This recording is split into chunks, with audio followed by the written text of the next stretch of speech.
they all are victims of armed conflict in their own countries. So, Bodies at War actually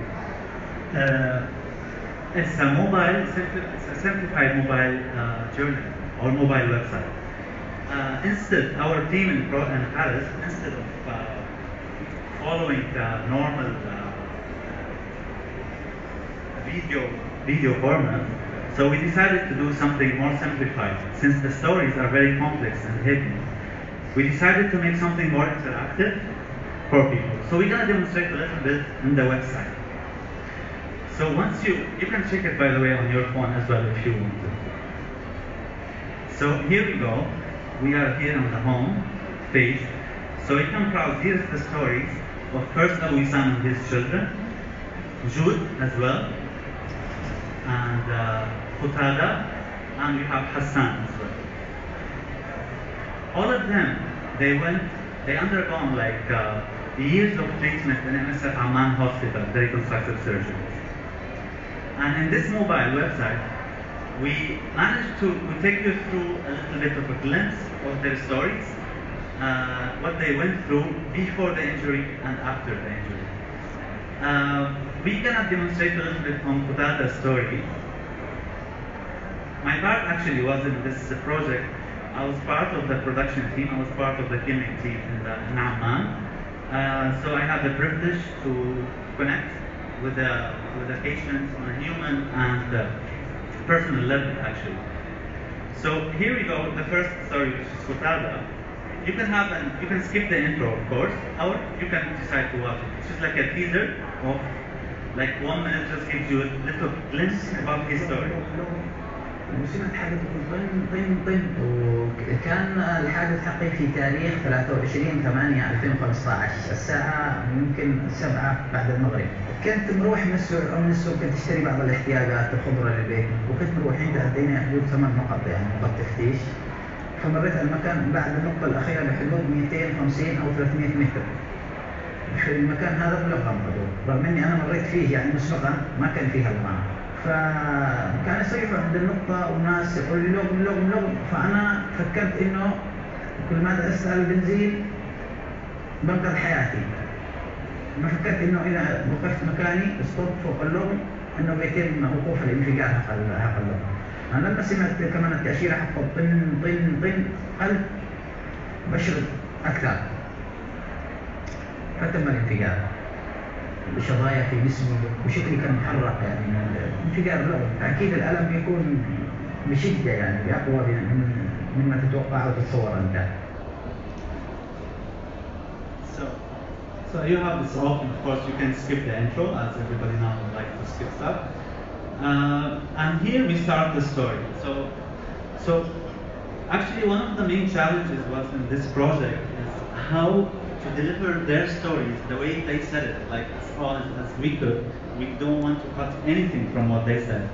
So that was a really big challenge, actually. So what we decided to do, we decided to have where the sentences that they said, or the most powerful ones. So we decided to write it in their name, which is Qutada. So here you can see Qutada talking about his life before the injury in Aden at that time, how like he used to take his family to a picnic and to the beach. He's from Aden, obviously. So you can go down. So did you see, like it's very simplified, it's very interactive at some point, and as well, like if you notice the colors, it's a little bit. When you hear the stories are very powerful and complex, but at the same time, it's very inspiring because all of the patients, they were like very determined to have like to proceed on to carry on and have a brand new life again. So that's why we decided to make it like a more of a simplified kind of way to experience their stories actually, and at the same time to make sure that their voices will reach more people, because I think there is a kind of fatigue of content, like just the regular content that people now will watch.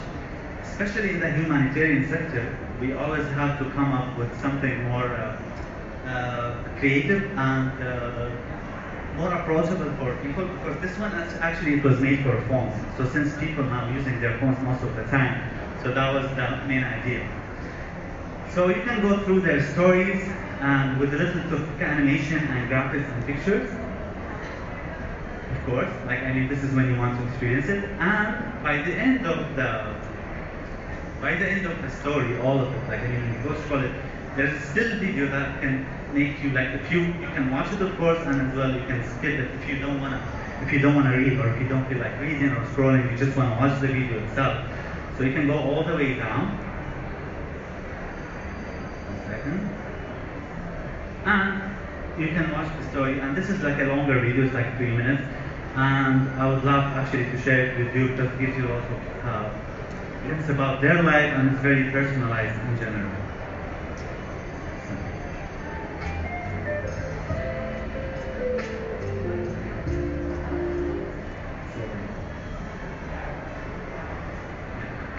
أكيد أنا أتأمل في هذه العربية الآن كأنها أطراف في السفلية، يعني في خروجي في مشي بين الناس كأني متكامل طبعا. أنا كل تصرفاتي الآن حركاتي في العربية طبعا. حتى هنا مثلا بدي أنزل فوق الكرسي هذا، بدي أروح غرفة النوم، أنزل فوق سرير النوم، أنام، لما أقوم أطلع على عربيتي وأمشي، يعني كأنها طرف، كأنها حضور.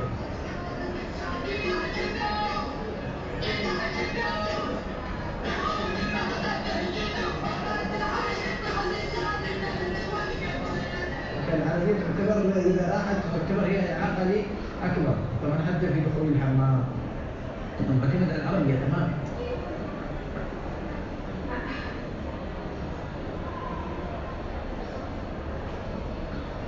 يعني عندي إصابة اضطرارية للانفراج وليس رضاعة فينية. هي الزوجة الوحيدة هي اللي وقفت بجانبي، يعني ساعدتني يعني خلتني أعود إلى وضعي الطبيعي. يعني كانت لحظة انطباع والله، بس منتظرين حتى إنهم طلعوا يعني بالأخير. فرحة عظيمة كانت، ما هي ولا جلسوا بابا يعني لا طلع شلون أنا على العربية عادي. يعني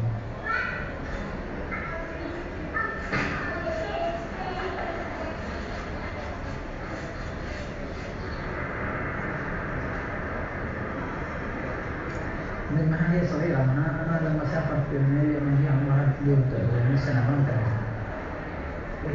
هي تعامل، هي مستغرب طبعا، هي مستغربة تقول فين أطراف أبي، يعني فين أقول أبي وما ليش لا ليش.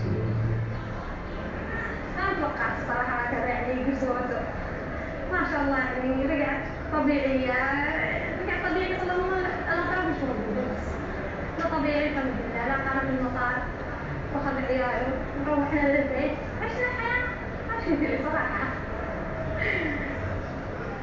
والله من ناحية البنت فعلا يعني عبارة أنها خلقت لنا حياة جديدة يعني.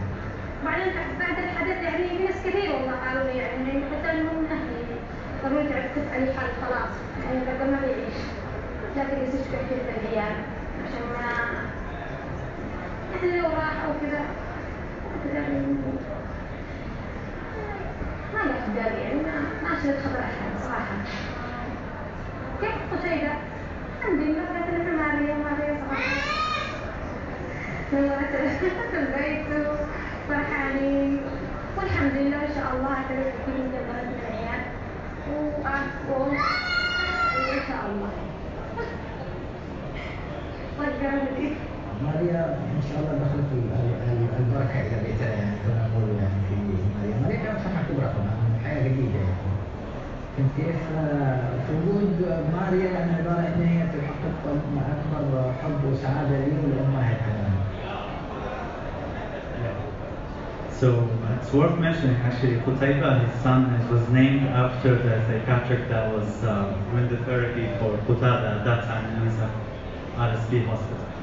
So actually that's the way, and you can always as well go and share the stories on Twitter and Facebook, and you can jump to the next story.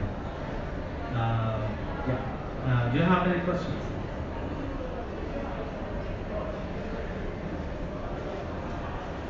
Yeah. Right. Thank you very much.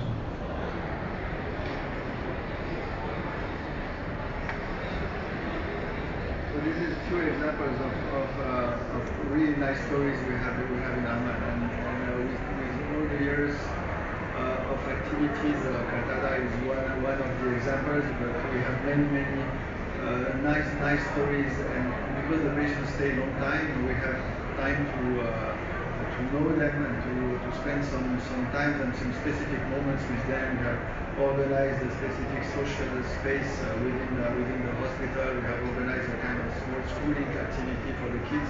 So this creates a lot of interaction between the caregivers and the patients.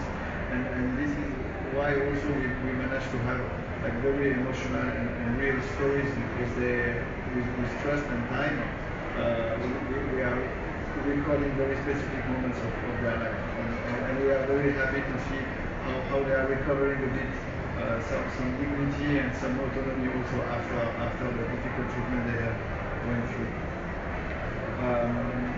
Just one final word about the countries that we are following now. As you know, they are, Jordan is not a violent country, but it's impacted by the regional context, by Syria refugees, like 10-15 years ago, Iraqi refugees, Palestinians. It's a story of refugee in Jordan. Yemen is completely destroyed by the war since 5 years. North and south are completely collapsing. The health system is not operational at all, neither in the north, neither in the south. We have one of the most important missions there. In Iraq, we were focused on reconstruction and post-conflict moments after the fall of ISIS a few years ago. But then the country has some difficulty also to scale up and to accelerate a bit the recovery, given the economic and the social tensions that are existing there. And in the middle of all that, COVID pandemic washed away all hopes and all capacity we had to try to build up. And today in this country we are mainly more focused on COVID than the war, and the impact of war and the impact of violence for the populations. So in Iraq we are managing a COVID center in Baghdad with 50 beds and intensive care unit. In Jordan, the reconstructive surgery that we presented to you has been transformed last year in a COVID center for 30 beds. We have been out from this COVID parenthesis, but then this week it's starting again with one of the highest number of cases daily recorded in Jordan, and we are now reconsidering reshifting the care of this hospital into a COVID treatment center to support the authorities. And in Yemen, we have this emergency preparedness and emergency scenario that we have been working on since last year. We have opened two COVID treatment centers between June and September of 2020, and again the second wave is approaching dangerously.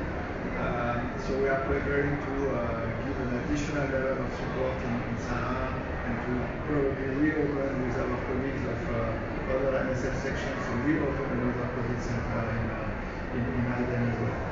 So just to give you the global picture of the context and the difficult humanitarian situation that we are facing every day in the countries that we are working today. Well, if you have any questions, I'm happy to answer, and thank you for your presence, your interest.